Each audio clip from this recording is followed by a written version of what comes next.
that, but this is my experience. This is good. Sometimes looking at our situation and getting a healthy perspective, it's very sobering what God has brought us through. It all started from there. I went to the hospital and I'm laying there on the gurney and my legs are full of whatever.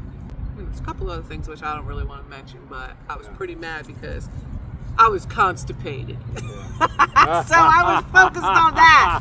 I was like, trying not to let go. I said, and Joe was laughing at me because I was really getting ornery. Like, listen, I need to take care of this. You need to do that thing. Bring that thing in here so I can sit on it to do the thing. But you just, they told me by the time I had 5 strokes. The blood cut loose, went up my leg, and I had 5 strokes. Were you still talking like that the whole time? Yes, at this point, I was still doing that. That's one thing I remember. I remember when I had that brain bleed, doctors were asking me questions. Yeah. And it was crazy how my brain was still working right, but by the time it got to my mouth was just like, that's like the beep burp, get the poo poo. I'm gonna poo poo. Since my husband was laughing, I'm like, why are you laughing at me? But they told me I had the 5 strokes. They said, you can't get up because you had the strokes. I said, look, I'm gonna tell you something. I gotta get up and do this because I've been like this for a few days. So then it is a lot. The doctor delivers the 5 strokes. He says, not only it went through your lungs. I don't know how this is happening, but you're having a series of events that no one survives. But you have this.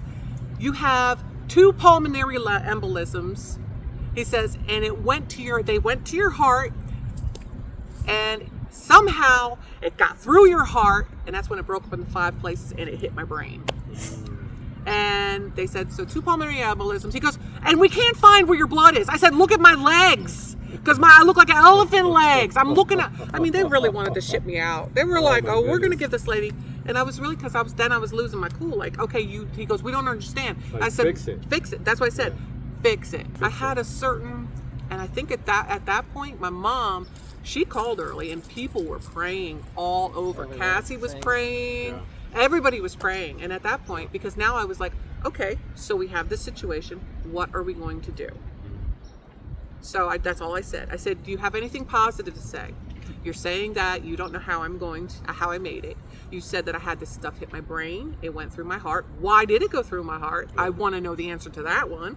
The people need to understand the severity of these things, and they need to understand what certain people go through to actually see the passion in their heart and why and how God had become integrated. Yeah. That just brought that connection together. Yeah. They need to see that's your testimony. Yeah. Suddenly my phone just started to ping, and the first one was Cassie. Take your time. Take your time. This is what God means to love. He loves the unlovable, like love. Yes. She said through the song, I speak the name of Jesus over you. And she told me, people I didn't even know. She says, we're praying for you. Yeah. My mom is pinging my phone, wanting to find out. People I didn't even know pinging my phone. I don't know how they got my number.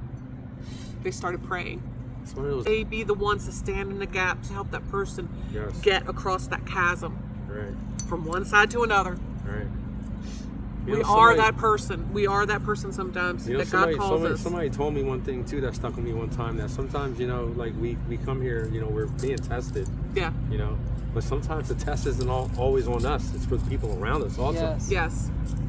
So a half hour later, my face went back to normal. And I was just talking, and all these doctors coming in. I don't understand it. Yeah. And I said, I understand it. I said, because it's God. Yeah. He's the one that saved my life.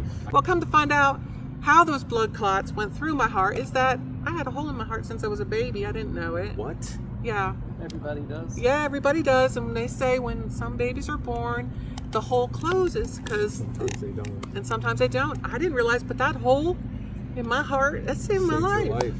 And when that did, and the beating, boom, dispersed it into 5 pieces, and that's when they went right into my head. How does that change that verse? I shaped you in the womb. How does that change for you? Because that was like designed. That was like part of his plan. It was. Like he already knew how that was going to help you. And then people be saying, well, why would such a loving God do that? I mean, my God, is grace. Yeah. It's grace. Yeah. Because I'm gonna tell you something. I'm a hard head. Yeah. I'm a hard head. Look at how I am a he hard drew head. you to him. Exactly. So Look how he drew I you needed to that him. kind of, okay, Michelle, you're always saying, turn them upside down and put them on their heads. Here's yours turning upside down. I'm going to hold you by the ankles. Boom. Guess what? I'm God. I'm King of Kings. I'm Lord of Lords. I am healer. And his angels concerning you to guard you in all your ways. Boom. 3 months. Well, it was in April. Then I had a PFO closure. They closed up the hole in my heart. And that's when it made the connection for me. And that's when he flooded me. That's I had conviction. such peace. There was no fear at all. It was not even present. It was, this leg is completely clear. This leg is clear. Yep. She goes, you just have a little bit hanging on your wall. And she goes, that absorbs into your artery. And she goes, carry on. Awesome. And I said, I told you my God is a living God. He is my healer.